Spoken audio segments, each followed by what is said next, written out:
Welcome to Subramani. First of all, a big thank you for being a military spouse.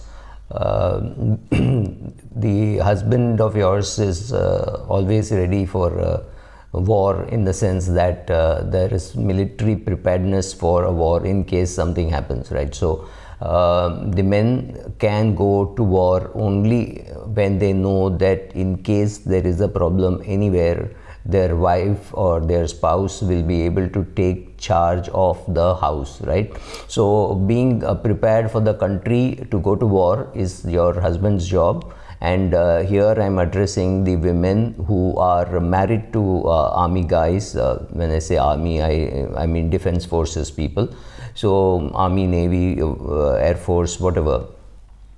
And saying how can you get prepared for some eventuality, right? For example, if your husband is posted in a submarine and can't come out for 6 months, it means it is you who will have to handle the full mandate of running the house, the finances of the house, the kitchen, everything, right? And maybe you're holding a job also, so you have to juggle everything. You are a single parent for that period, maybe 6 months, 8 months, 1 year, 2 years, whatever. If he goes off on a foreign posting, maybe a little longer, but definitely that time at least a phone will be available, whereas when he is deployed there will be no phone access also. So what should a spouse, a military spouse, do to be better prepared in case something were to happen to him, or in a worst case where he is deployed and if you were to drop dead, right? You have to be prepared for both these circumstances. So first is the army or the defense forces anyway get the spouse, that is your husband, would anyway make his will.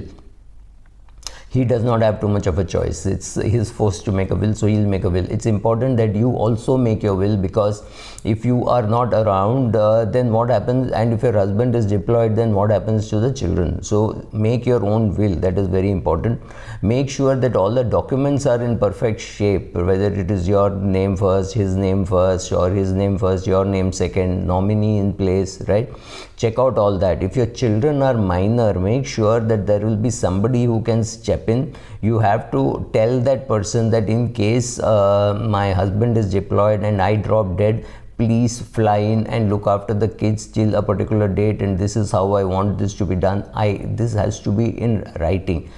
See, understand that you are the CEO or the CFO of the house, and you have to take charge of the family, right? I would have liked to call this title this as take charge spouses, military spouses. In fact, that is what I think will be the title. You have to be able to take charge. To take charge, you have to have your documentation perfect, and please involve your 13, 14, 15-year-old kids. They don't have to be major for you to start involving them and making them understand, saying this uncle will come and look after, this aunt will come and look after, she's my sister, she's your mama or my brother, whatever, somebody who will step in and look after in case your husband is in deployment and you drop dead. Be prepared with documentation for that also, right?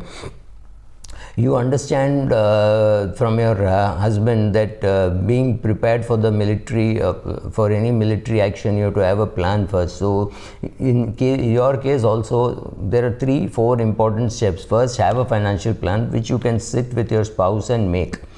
But understand that it has to be in a way that you can run it independently, your husband can run it independently, or your major children who would be nominees should be able to run it independently, because if you are not there, then what happens, right?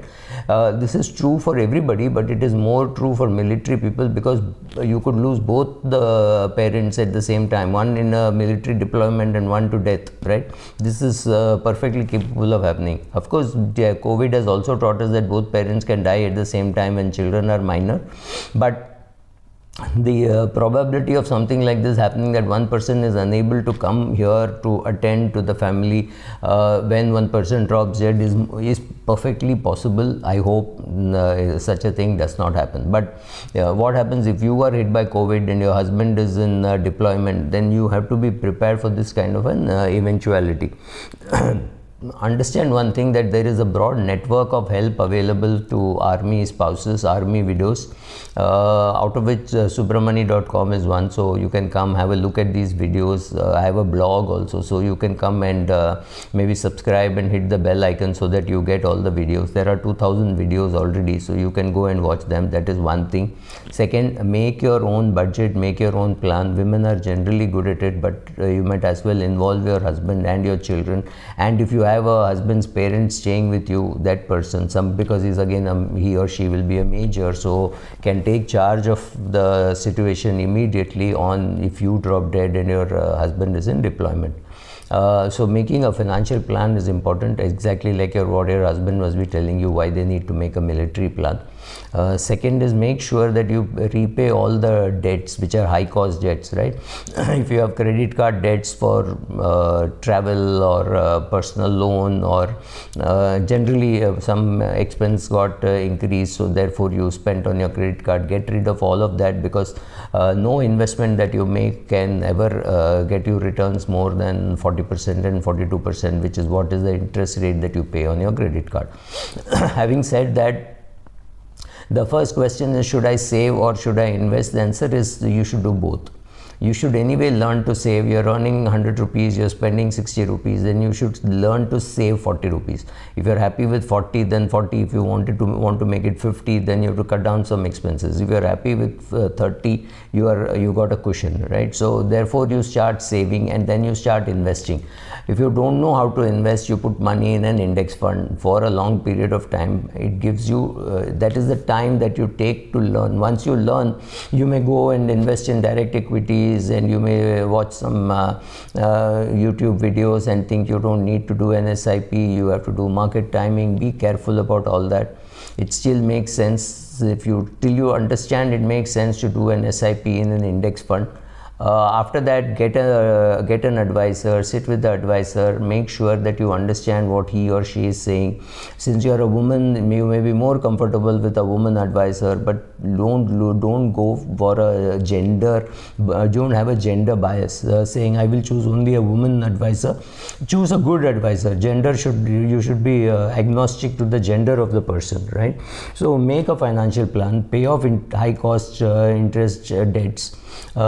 Start saving regularly, start investing in an index fund till you learn. Once you learn, which can happen on vlogs like mine, or the SEBI website. There are many websites where you can go and learn, but be careful about what you're learning, right?